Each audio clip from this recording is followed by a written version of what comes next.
문제를 같이 해서 지금 이제 바야흐로 이제 다가오고 있는 우리 한국의 통일을 어떻게 우리가 마련하고 또 통일을 앞당기는가 이런 문제를 가지고 이제 서로 같이 고민하는 그런 시간을 이제 가지기 바랍니다.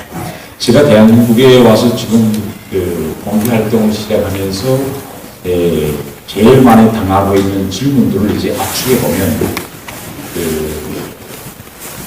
지금의 김정은 정권과 그 이전의 김일성, 김정일 정권의 무슨 차이가 있느냐, 또 과연 현 북한 김정은 정권이 앞으로 붕괴될 수 있느냐, 또 한반도 통일이 평화적으로 이루어질 수가 있느냐, 또 북한에서는 왜 군사정변과 같은 그런 일이 일어나지 않느냐, 뭐 등등 이러한 이제 질문들입니다. 또 앞으로 우리 한반도가 통일을 하려면 어떠한 준비들을 해야 하고, 당면에서는 우리 대한민국이 현 북한의 김정은 정권에 어떻게 대응해야 하느냐, 이런 질문들을 계속 제가 받겠습니다. 여러분들이 지금 최근 김정은 정권이 들어서서 어느 하루도 바람잡을 날이 없습니다. 며칠 전에는 김정은 정권이 또 지금 중거리 미사일 시험을 해서 3개월 들어다 놓고, 또 최근에는 김정은의 형 김정남이 말레이시아에서 죽었는데 그것이 과연 김정은이 그러한 서양에 의한 독살이냐 아니면 자연사냐하는 문제를 가지고 지금 전 세계가 끓고 있습니다. 이렇게 김정은 정권이 들어서서 어느 하루도 조용할 날이 없는 것이 지금 우리 한반도의 실상입니다. 그러면 오늘 저는 이 시간에는 김정은 정권과 지난 시기 김일성, 김정일 정권의 차이점은 무엇이냐? 두 번째로서는 그러면 이러한 현 북한의 위기를 극복하기 위해서 김정은은 지금 어떤 정책들을 실시하고 있느냐? 세 번째로서는 이러한 김정은 정권에 우리 한국은 어떻게 대응해 나가야 되겠는가? 이 세 가지 체계로 말씀드리겠습니다. 우선 현 김정은 정권을 어떻게 평가되는가? 이 문제를 시작하겠습니다.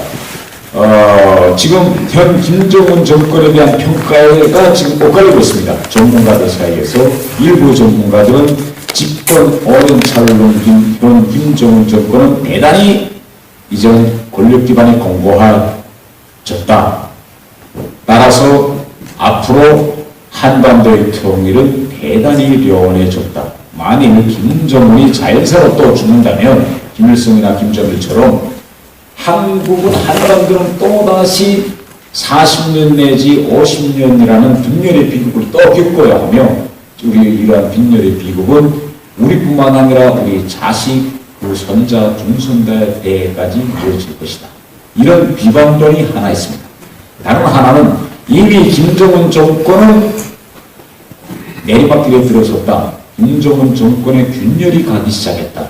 그러니 한반도 통일은 우리가 생각했던 것보다 훨씬 빨리, 그것도 예측하지 못한 그런 사건으로 일어날 수 있으니 이제부터라도 한반도 통일에 빨리 대응해야 한다. 이런 한 김정은 정권의 조기 붕괴론이 또 대두하고 있습니다. 이 두 가지가 지금 팽팽히 서로 맞서고 있습니다.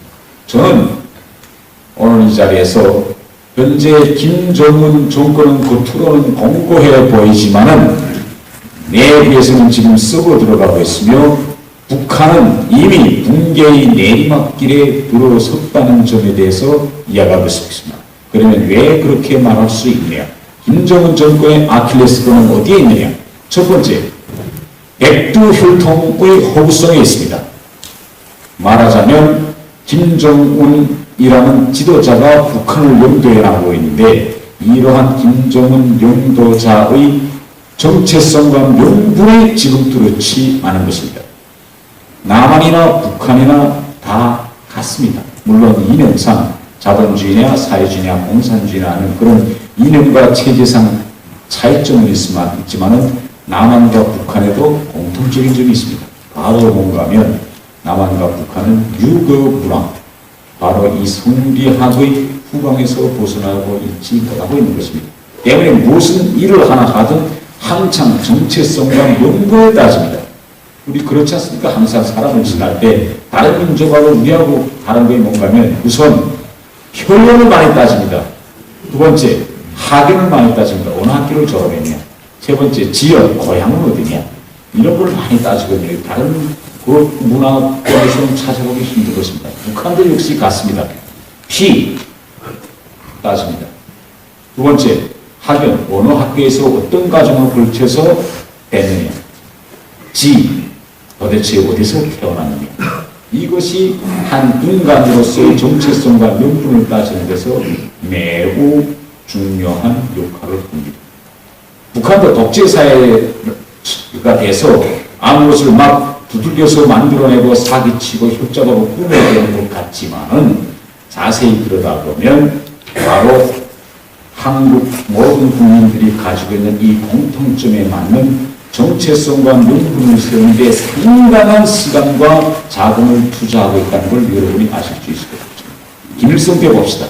김일성이 1945년도, 김일성이 12년생인데 1945년도에 나라가 해방된 후 소련군에 의하여 지도자로 등극했습니다. 1912년생인이 결국은 33살의 지도자로 올라간 셈입니다. 매우 젊었습니다. 한국은 기준으로. 그러면 이렇게 젊은 지도자가 북한에서 지도자로 해가지고 물론 소련군이 후원을 받았지만은 각기한 정당과 정파 수백 개의 그러한 단체들을 아울러서 북한 지도자로 나설 수 있는 데는 무엇이 작용했느냐? 바로 정체성과 명분입니다. 남들은 다른 사람들은 상해나 어디 그쪽 먼 데서 독립투쟁할 때 남한은 북중 국경 한국과 중국 사이 국경지대에서 남한은 여기서 내가 투쟁했다. 제일 가까운 데서 내가 무기를 들고 싸웠다. 남들은 어디서 싸울 때 남한은 그래도 몇 명이라도 데려다서 보초부를 들이치했다. 이런 바로 최전선에서 싸웠다는 그런 정체성과 명분이 있습니다. 이 정체성과 명분을 이용해서 소련이 김일성을 지도자로 내세우고 이걸 이용해서 김일성은 북한의 지도자로 올라섰습니다. 또 김일성은 한반도 통일, 한국전쟁 이후 자기의 정체성과 명분을 강화하기 위해서 모든 역사적 자료를 왜곡했습니다. 말하자면 일본을 반대하는 조선민족의 항일 투쟁이 김일성에 의하여 지도되고 용도된 것처럼 역사를 다 꾸미고 북한의 곳곳에 말하자면 동상을 세우고 항일투쟁 자료 역사를 보존하고 하면서 말하자면 국민들 앞에 자기가 원래부터 일제강점기부터 민족의 지도자였다는 정체성과 명분을 내세웠습니다. 김정일, 김일성의 아들. 김정일은 그럼 어떻게 지도자로 올랐느냐? 이런 문제입니다. 김정일이 비록 김일성의 아들로 후계자로 됐지만은 김정일의 후계부도 과정도 역시 김정은과 틀립니다. 김정일이가 후계자로 되기 전까지 12여 년 동안 후계부도 말하자면 쟁탈전을 벌였습니다. 가족 내에서. 어떤 쟁탈전을 벌였느냐. 북한에서 많은 사람들은 김정일이 아니라 김정일의 이복동생 김평일이가 후계자로 되는 것으로 생각했던 사람들이 많았습니다. 왜? 김일성이 후처인 김성애의 아들 김평일을 좋아했습니다. 우선 채모가 김일성처럼 훤칠하고 잘생겼습니다. 두 번째로 대단히 똑똑했어요. 김평일이 아직도 체스코에서 합니다. 여러분들이 TV를 보지만 대단히 크고 키가 똑똑하고 아이 때부터 두목으로서의 기질이 있었습니다. 통솔력이 있었어요. 축구팀, 남산고등중학교, 중학교, 인민학교 축구팀을 쥐고 주먹이 쓰였습니다. 딱아버지처럼. 그래서 김일성의 김평일이가 후계자가 될 수 있다. 그래서 그 뒤에 줄을 쭉 섰습니다. 나머지 2세들이. 저거 이제 김평일이가 올라가면 같이 올라간다. 그런데 이러한 후계부도 과정에서 어떻게 김일성이가 김정일이 후계자로 됐느냐. 김정일은 여러분 다 아십니다. 키도 작아요.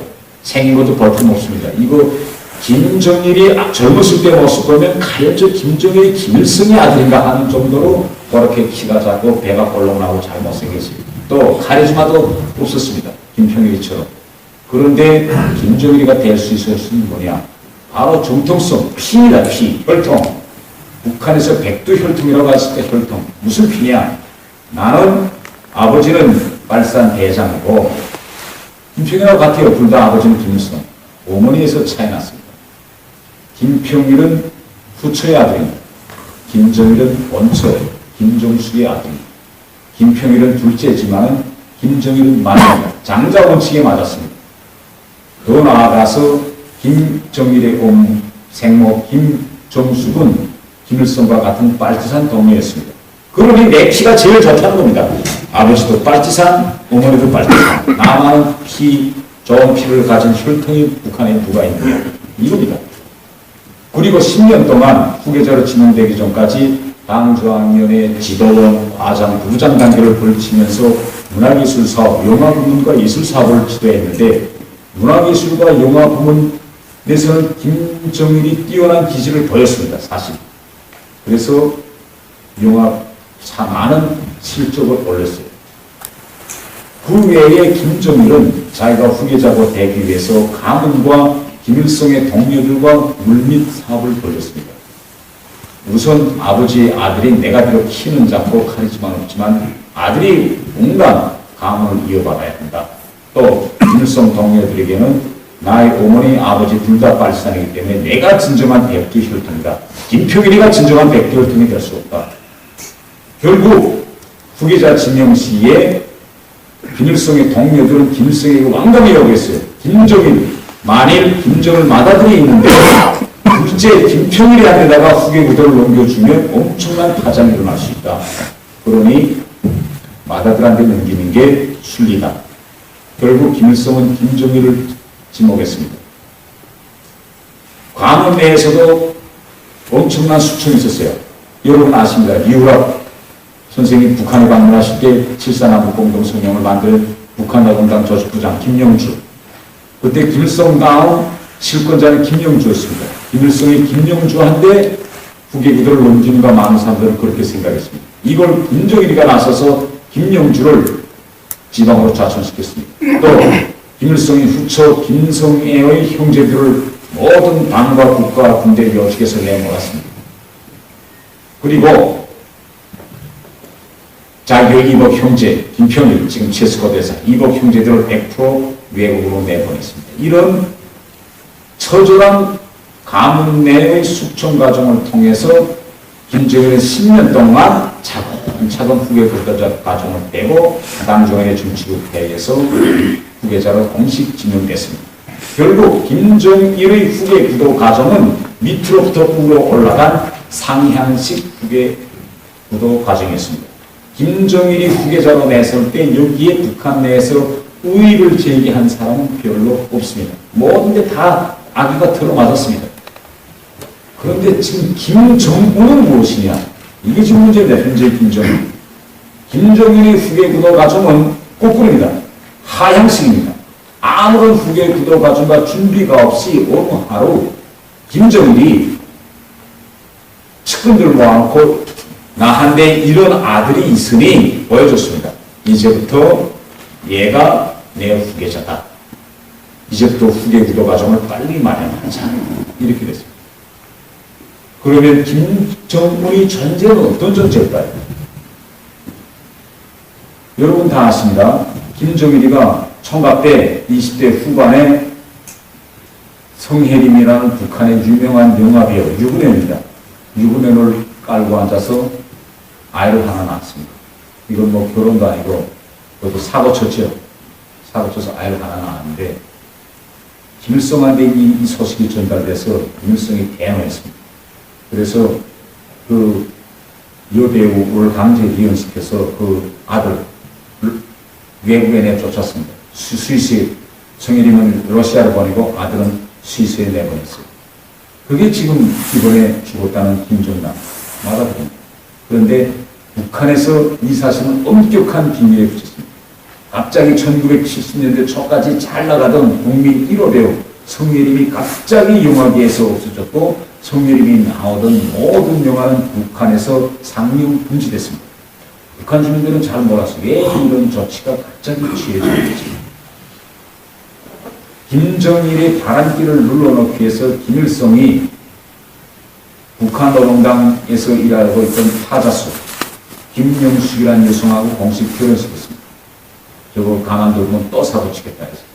그래서 동시 부인으로 실제 맞아들이는 건 김영숙이라는 여자가 있었습니다.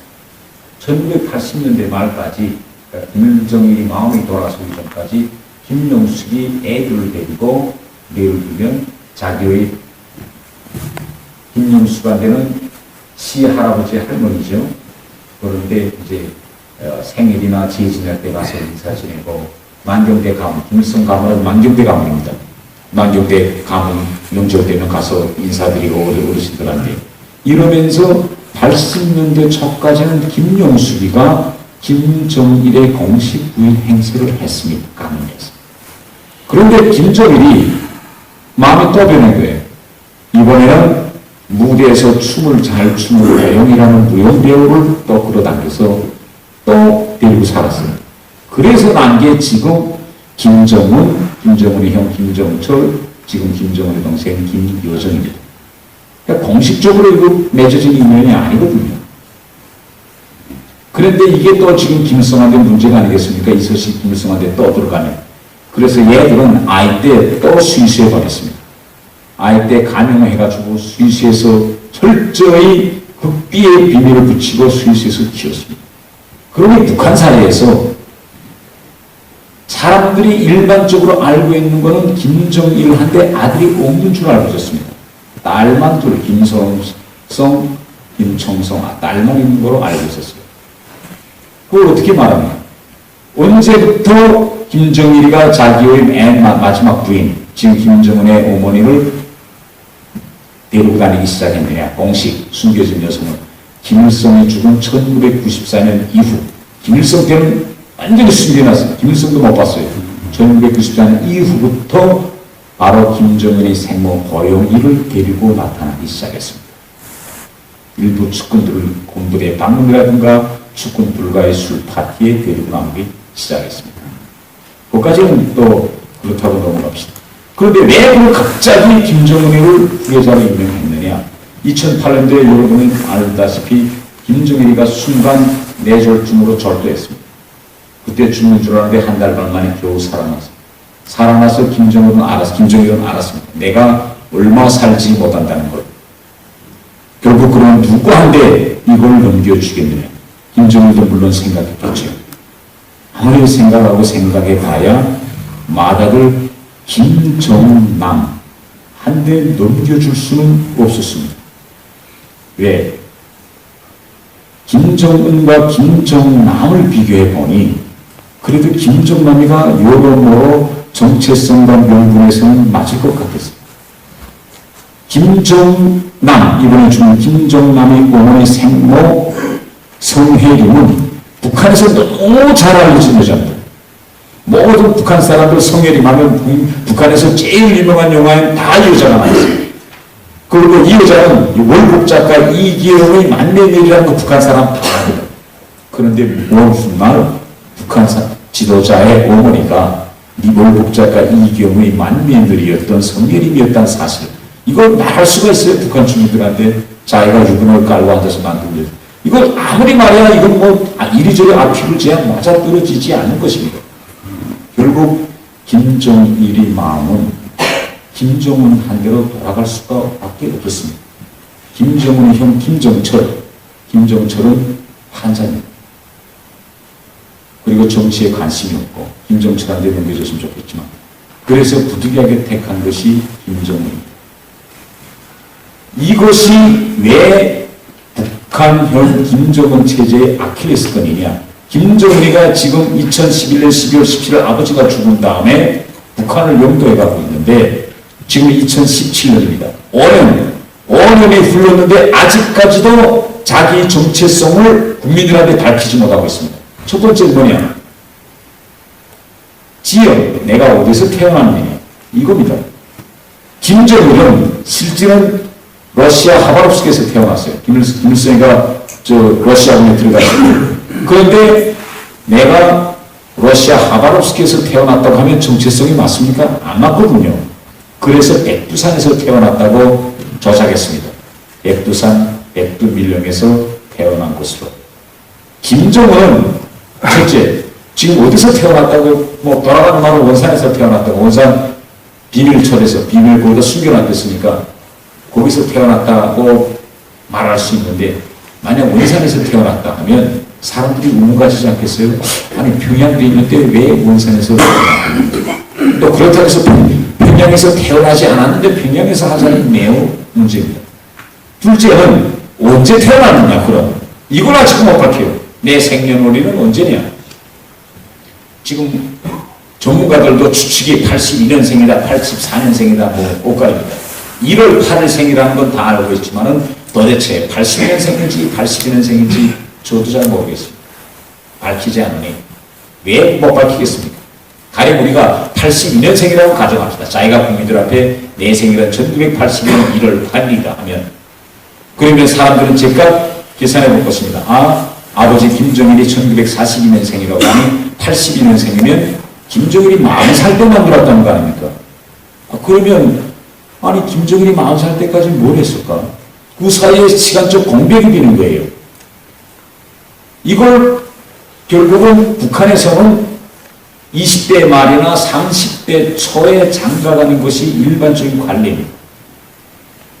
그러면 국민 자꾸 사람들은 의문을 제기하지 않겠어요? 그러면 김정일이 부인, 김정은의 어머니가 그럼 그 장기간 기간 아이를 못 낳다가 낳는가? 왜 저렇게 맞지 않지? 그래서 날짜를 뭐 생일을 위조한다고 합시다. 82년생이 아니라 72년생으로 한 10년 당긴다고 봅시다. 그러면 자기가 지금 데리고 산 부인과의 또 나이 차이가 굉장히 벌어집니다. 그러니까 이렇게 저렇게 악기를 맞추려고 해도 지금 출생연도 악기를 맞추지를 못하는 거예요. 이게 큰 문제입니다. 두 번째, 자기와 자기 아버지 김정일, 자기와 할아버지 김일성, 자기와 어머니 이 네 명과의 관계를 지금 정립해서 내놓지 못하고 있습니다. 김정일은 아버지 김정일은 명백히 내놨어요. 우리 어머니 김정숙은 빨치산 때 김일성하고 같이 싸운 빨치산 동료이다. 그러니까 난 피가 완전히 백두혈통이라고 딱 내놨어요. 나만큼 좋은 백두혈통 가진 사람 나서 북한에 나설 수가 있어요? 없지요. 이 혈통을 명백히 이야기되는데 매일 노동신문으로 김정은은 내가 진정한 백두혈통이라고 계속 보더래요. 김정은. 그러면 피를 따집시다. 만약 진정한 백두혈통이라면 할아버지 김일성과 찍은 사진이 있어야 되지 않겠어요?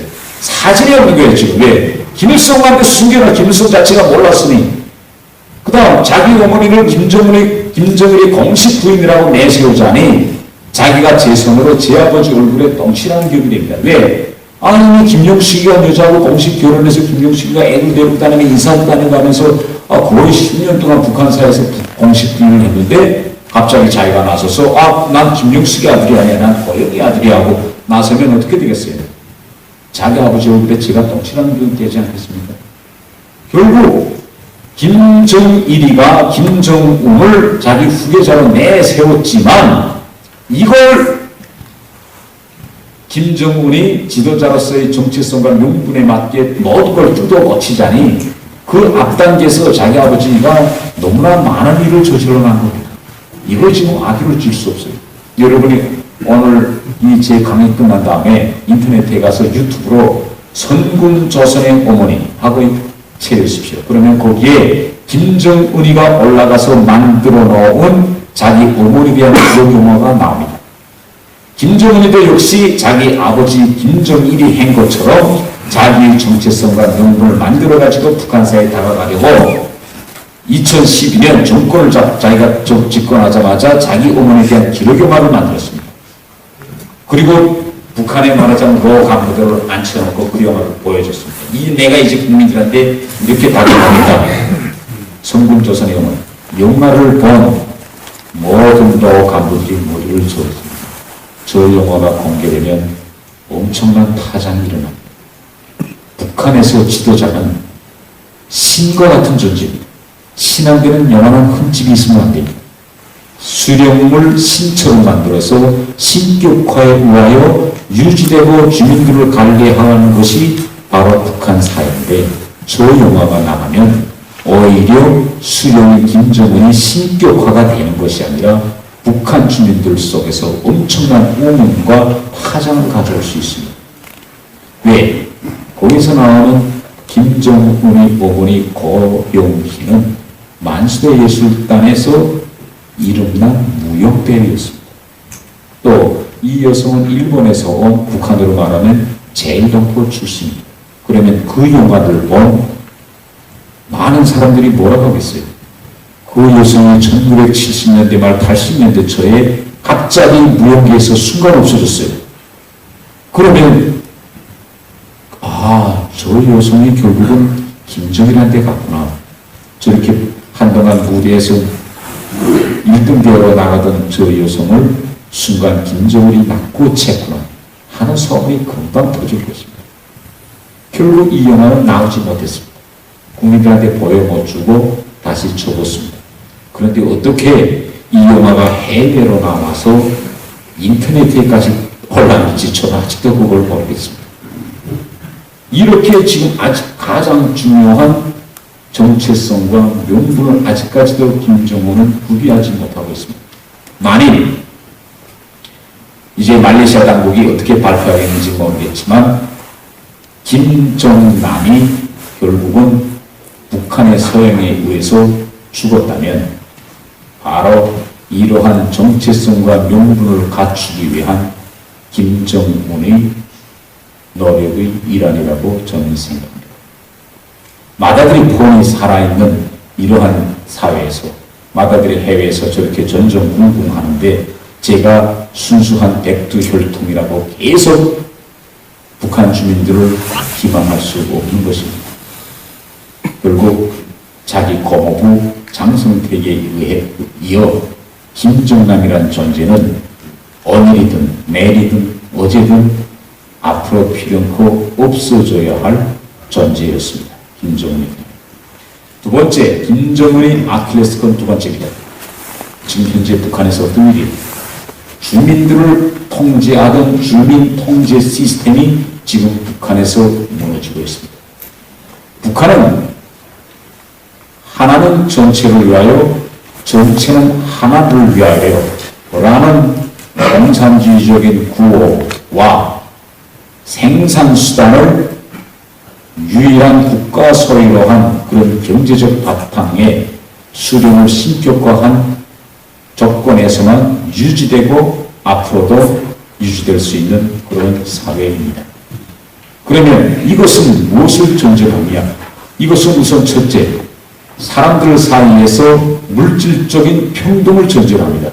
모든 사람들이 왜 생산수단을 다 국가소의 사회적 소유로 해놨고 하나는 전체를 위하여 전체는 하나를 위하여 라는 원리에 의해서 모두 다 평등하게 골고루 산다. 이것이 북한의 통치 이념입니다.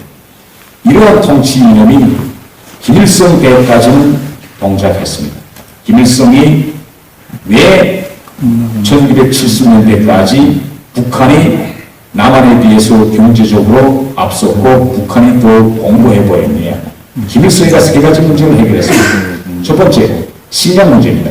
전국적인 식량 배급망을 형성하고 사회주의 원칙에 따라서 매달 매 주민 매 세대의 호구에 따라서 식량을 딱딱 줬습니다. 모든 주민들에게.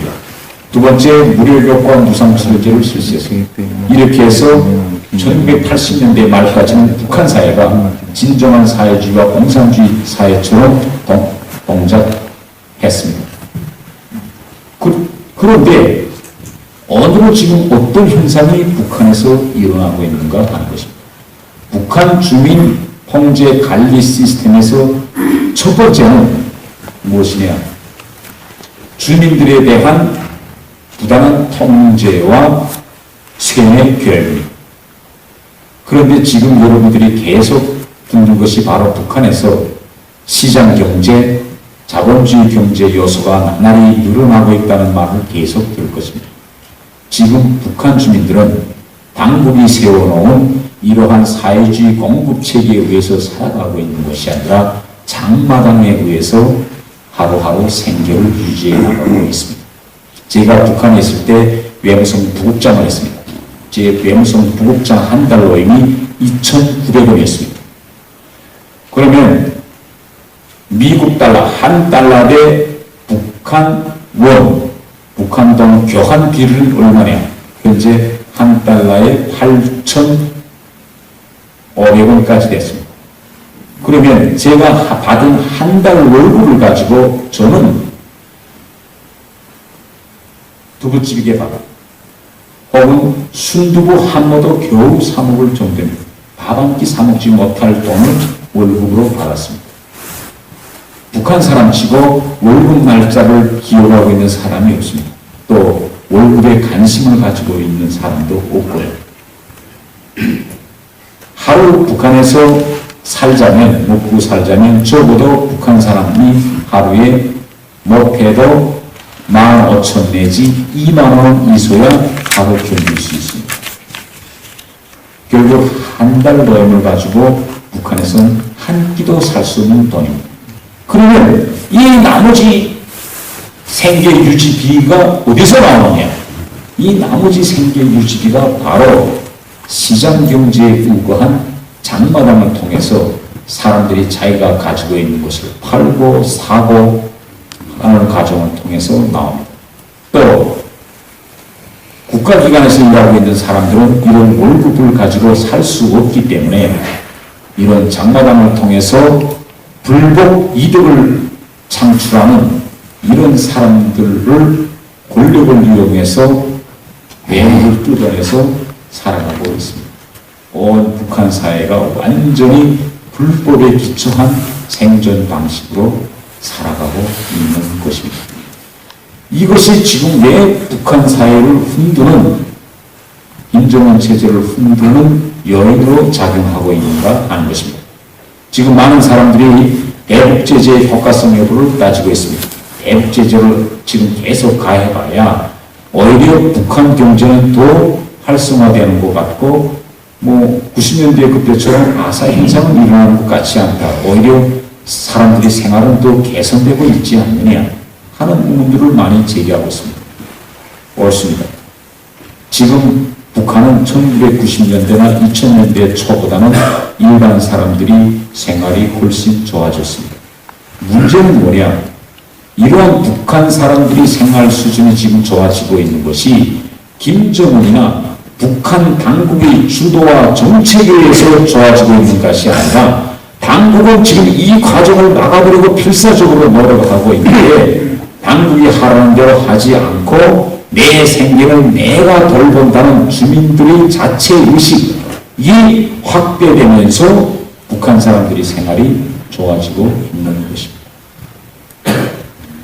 북한에서는 한 10년 전, 5년 전까지만 해도 당국과 지도자가 하지 말라는 일을 내가 어기고 한다. 한번 꿈에도 상상하지 못하였습니다. 지금은 당국이나 김정일이가 뭐라고 해도 오늘 내가 이것을 팔지 못하면 나는 죽고 우리 가족은 굶어 죽는다. 위에서 뭐라고 해야든지 간에 나부터 살아야 되겠다. 이런 관념이 지금 북한 사회에 뿌리내고 있습니다. 당국과 주민들의 관계가 시장경제의 도입, 장마당의 도입으로 인해서 점점 벌어지고 있습니다. 지금 북한 사람들을 지금 현 상태를 통계적으로 보면 북한에서 장마당에 나가서 지금 장사하고 있는 사람들은 대부분 여성들입니다. 직장에 나가지 않는 여성들. 한 집안에서 엄마가 나가서 장사하면 북한의 평균 세대별 인구가 4명으로 보는데 한 세대에 한 명만 장마당에 나가서 장사를 하면 4명은 먹고 삽니다. 그러면 현재 장마당에 나가서 정상적으로 장사하는 사람이 100만으로 볼 때 400만 정도는 공식적으로 장마당에 우거해서 살아가고 있습니다. 북한의 사회주의 경제 시스템이 아니라 여기에 장마당에 물건을 공급해주는 사람, 돈을 공급해주는 사람, 필요한 서비스를 제공하는 사람, 이러한 사람들까지 하면 몇백만이 됩니다. 거기에 제가 말씀드렸습니다. 국가 권력에서 일하고 있는 공무원들은 노임을 가지고 살 수 없으니 자기가 가지고 있는 권한을 이용해서 여러 가지 형식으로 외도를 받아가지고 지금 살아가고 있는 형편 보면 점점 북한 사회는 당국이 주도하는 사회주의 경제 시스템이 아니라 자본주의 경제 시스템에 의하여 살아가고 있습니다. 이것이 앞으로 북한 사회를 흔들 수 있는 가장 중요한 요인 하나로 지금 점점 발전하고 있습니다. 얼마 전에 제가 외국 기자들과 수십 명을 앉혀놓고 이제 기자간담회를 했는데 외국 기자가 저한테 질문했습니다. 당신은 북한에서 앞으로 민중봉기에서 붕괴될 수 있다고 말하는데 나는 매해 북한을 가보지만 그런 봉기의 가능성은 전혀 보지 못했다. 봉기가 일어나자면 북한에서 주민들이 자그마한 저항의 싹이라도 있어야 한다. 그런데 지금 북한에서 저항의 싹이 있느냐? 내가 보건 데는 저항의 싹은 있는 것 같지 않다. 이렇게 물어봤습니다. 그래서 제가 당신이 북한 사회를 잘못 보고 왔다. 내가 한 가지 실력을 이야기하겠다. 북한에서 메뚜기장이 지금 진드기장으로 변해가는 사실을 제가 이야기했습니다. 이게 무슨 소리냐면 북한에서는 철저히 제가 말한 것처럼 주민들이 당국의 통제 속에서만 사회가 가능합니다. 장사도 내가 장사하고서 장사하는 게 아닙니다. 내가 장사하겠다고 신청하면 한 이민반, 북한의 예를 들면 이제 한국처럼 행정단위가 있거든요. 한 이민반, 제일 말단 행정단위는 이민반이라고 합니다. 거기에 50세대가 있습니다. 50세대 중 2세 내지 3세대 한 대만 장마당에 나가서 장사할 권리를 줍니다. 나머지 사람들은 장사를 못하게 절대 이건 사회주의 경제 관리 원칙에 어긋난다. 그럼 나머지 사람들은 어떻게 먹고 살겠어요? 그래서 생겨난 것이 메뚜기장입니다. 여러분이 소련이 붕괴될 때, 동유럽이 붕괴될 때 모스크바나 또 유럽에 가본 분들이 있을 겁니다. 그때 당국이 사회주의가 살아있을 때 당국이 이런 장사, 자본주의 시장 경제의 싹을 막기 위해서 엄청 노력했습니다. 그때 저도 생각나는데 제가 1991년도에 모스크바에 가니 지하철도 입구 들어가는 입구에 여성들이 쫙 앉아서서 신발을 목에 메고 서 있는 여성, 바다 상점에서 싸운 바다를 들고 서 있는 여성, 빵 들고 서 있는 여성, 짬 들고 그저 지하철들이 꽤 쭉 서 있어요. 그러다가 경찰이 나타나면 밀자가 나타났다고 순간에 쫙 도망쳤어요. 그러다가 경찰이 없었지만 또 모이고 북한의 사람도 딱하셨습니다. 한 5년 전까지만 해도 길바닥에 배 먹고 살라니 당국은 장사를 못하게 쭉 나와서 왜 메뚜기냐? 영원한 보에 자기 집에서 키운 콩나물, 두부, 또 누구한테서 봐준 소주, 파, 마늘 이렇게 해놓고 쩍 해놓고 앉아있습니다. 길바닥에 쭉. 제가 퇴근할 때거든요. 그러다가 경찰, 북한에서는 안전원이라고 하는데 경찰이 나타나면 보를 순간에 손에 움켜쥐고 쭉 다 도망칩니다. 그래서 메뚜기장이라고 했습니다. 메뚜기가 볼 때 순간에 도망칩니다. 그런데 그 메뚜기장이 지금은 진드기장으로 변했습니다. 아무리 와서 가라고 발로 걷어차고 물건을 빼앗아도 난 이걸 못하면 난 죽는다. 난 이게 법이 없고 뭐라 해도 나는 끝까지 팔아야 되겠다. 무조건 버티고 앉아서 장사합니다. 진드기장으로 변했습니다. 이것이 간단한 사실 같지만은 결국은 무엇이냐? 아니 당국이 뭐고 김정은이가 뭐길래 내가 이거 길바닥에 나서 장사하는 걸 못하게 해. 내가 날 먹여준다. 나는 이거 팔지 못하고 우리 돈을 좀 굶겨주는데 난 이거 무조건 팔아야 되겠다. 말하자면 사람들이 점차 인간으로서 자기한테 있는 권리를 찾기 시작했다는 이게 아주 중요한 겁니다. 인간으로서 팔아야 할 권리, 인간으로서 내 자체가 나도 살아가게 됐다는 이 권리의식이 사람들 속에서 생겨나기 시작했습니다. 이러한 싹이 앞으로 더 발전하면 더 나아가서 나도 자유롭게 살아야 되겠다. 이런 정치적인 무식화가 북한에서는 앞으로 진행될 수 있습니다. 두 번째, 주민통제 시스템에서 무너지고 있는 것은 외부로부터의 정보 유입이. 북한이라는 사회는 제가 이제 말했습니다. 수령을 신처럼 만들어 놓는 조건에서만 가능하다고 했습니다. 그런데 수령을 신이 아닌 허구점이 많고 결함이 많은 수령을 신처럼 만들자면 외부로부터의 정보 유입을 차단해야 됩니다. 말하자면 주민들 속에서 비교 개념이 없는 조건에서만 북한은 존재가 가능합니다. 그런데 지금 오늘의 북한은 어떻습니까? 북한 사람치고 한국 영화, 한국 드라마를 보지 못한 사람은 밤이면 북한 사람들은 집에 들어가서 조용히 한국 영화와 드라마를 봅니다. 이것이 지금 얼마나 구체적으로 상업화되는가 하면 가족이 딱 매겨져 있어요. 예를 들면 태양의 후예가 한국에서 나왔다 하면 맨 처음에 일부 태양의 후예 드라마가 나왔다면 일부는 무료로 보여줍니다. 장사꾼들. 자, 이거 최근에 나온 한국 드라마 태양의 후예. 이걸 한번 일부 거쳐봐. 엄청 재미나거든요. 이제 1부부터 5분에게 또 있는데 1부부터 5부까지는 10불, 10달러 내요. 일단 한 번 보면 배고픈 배고프고 또 배고프거든요. 호기심이 작용하니. 그럼 10달러 냅니다. 그럼 10부까지 보죠. 그러면 이제 10부부터 20부까지 보려면 20달러 내요. 이렇게 모든 한국 영화 드라마에는 가격이 다 정해져 가지고 사람들은 배는 고프지만 그래도 한국 영화들과 드라마를 돈을 주고 사봅니다. 왜? 사람한테는 호기심이 생기지 말아야지. 일단 호기심이 생기면 이 호기심은 그 어떤 공허한 권력으로도 부를 수 없습니다. 지금 북한 사람들은 모두 한국 영화를 보고 있습니다. 이것이 얼마나 북한 사회를 흔드는 큰 문제이냐. 제가 얼마 전에 기자 간담회 나갔는데 한 기자가 저한테 이렇게 질문했습니다. 북한에서 민중봉기가 일어나려면 구심적 의식이 되고 또 다른 하나는 사람들이 의식이 변해야 되는데 지금 북한과 같이 저렇게 강력한 통제 시스템, 강력한 군대와 저 비밀경찰 시스템, 한국 영화만 봤다 해도 나가 처벌받는 저런 시스템에서 과연 주민들이 일어날 수 있겠는가? 자기는 그렇게 생각하지 않는다. 북한에 만약 지금 현재 국민들을 봉제로 일도 세울 수 있는 구심점이 있느냐? 구심점이 없으면 어떻게 주민들이 들고 일어나겠느냐?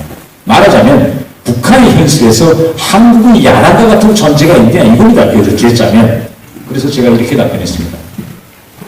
이전 소련에서 사회주의 체제가 무너질 때, 이전 동구권에서 사회주의 체제가 무너질 때 그러한 민중들의 봉기를 조작하고 영도한 구심점이 없었다.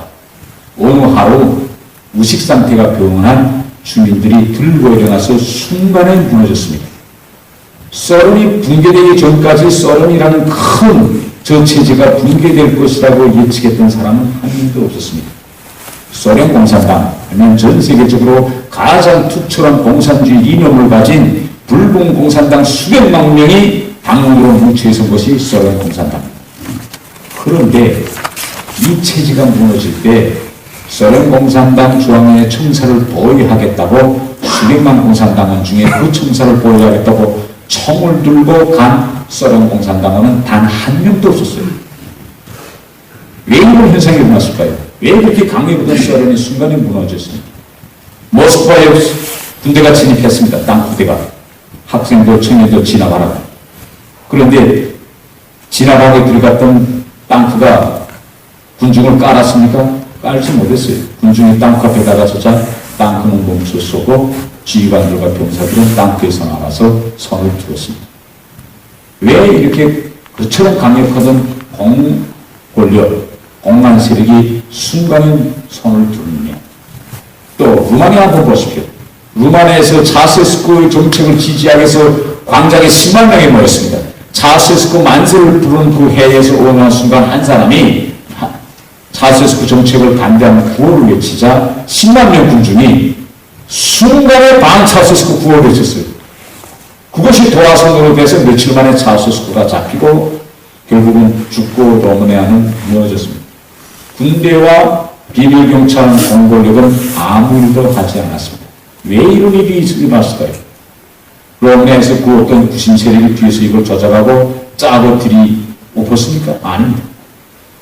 일반 백성도 또 거기에 살고 있는 군대와 지휘관, 장교, 비밀경찰, 장교리 같이 사회 전반이 그놈의 사회에는 미래가 없다는 걸 다 알고 있었기 때문에 결국은 이러한 일이 가능했습니다. 기본은 사람들이 생각입니다. 생각만 달라지면 그 어떤 공간 권력도 맥을 추지 못합니다. 소련과 독일이 다 붕괴된 다음 정보기관들에서 그 나라에 들어가서 여론조사를 했습니다. 무슨 힘이 이 사람들이 의식을 변경시켰느냐. 여론조사를 해보니 아주 단순했습니다. 집에서 가지고 있는 소형 라디오 가지고 거기 사람들이 한국의 방송이나 말은 듣지 않고 항상 그 라디오의 튜닝을 유럽 방송, 미국 방송에다가 맞춰놓고 있었는 거예요. 그 방송을 듣고 그 방송에 나오는 음악 방송에 나오는 그런 미국이나 발전된 자본주의 현실을 두드면서 한 번도 가보지 못한, 눈으로 보지 못한 자본주의 시스템을 변경하고 저들이 가지고 있던 사회주의 시스템을 뒤집어 엎었습니다. 귀로만 듣고. 거기에 비하면 지금 북한은 귀로만 듣는 것이 아니라 눈으로 다 봤어요. 동영상으로 지금 한국이 어느 정도 발전되고 한국에서 어떻게 살고 있는가를. 지금 북한 애들은 지금 선전화가 도입됐다는 걸 알고 있습니다. 선전화로 애들이 지금 문자를 주고받는데 이 선전화 단속이 굉장히 심합니다. 북한에서. 주요 보수 종류에서 지하철에 비밀경찰들이 나가서 있다가 젊은이들과 애들 순간에 잡아가지고 선전화를 건넵니다. 물론 단속하지 않은 것도 하나였지만 단 하나는 그런 걸 단속해야 돈이 생기니 단속하면 또 풀려나오자니 돈을 찔러줘야만 합니다. 그런데 지금 북한 애들은 선전화를 통해서 주고받는 메시지, 문자 메시지 다 한국말로 하고 있어요. 한국 애들이 영화에서 나오는 드라마에서 보는 그런 표현